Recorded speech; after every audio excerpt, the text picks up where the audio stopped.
Então vocês terão 30 ações, sabe? Para ver o seu máximo toda a cadeia.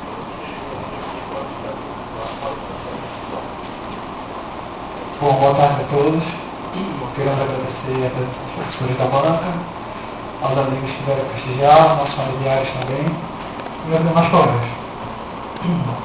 Eu, Marco Marcão, Yolo Mato, Thiago Oliveira, desenvolvemos nosso trabalho de conclusão de curso quase que todo esse ano, utilização das dados no nível de interação entre usuários no ambiente virtual de aprendizagem por meio de uma ferramenta de comunicação instantânea.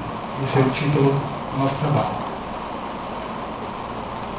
Bom, a justificativa desse trabalho se deu pelas inovações que estão surgindo atualmente em desenvolvimento para aplicações web, de forma mais interativa e dinâmica, aplicada em ambientes virtuais de aprendizagem, que é o nosso objetivo. E a motivação desse trabalho surgiu a partir de problemas, de dificuldades encontradas na ferramenta de bate-papo do aprendiz.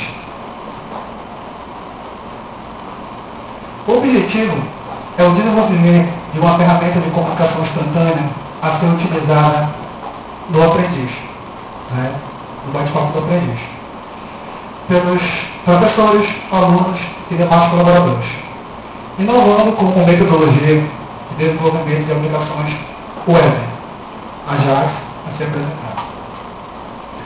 A evolução da web.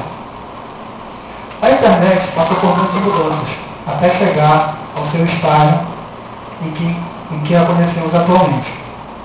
Desde os simples navegadores textuais até se tornar o centro de comércio e informações.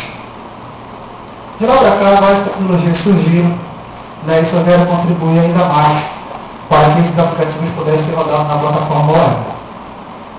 E não é à toa que a internet se tornou a principal plataforma para esses aplicativos.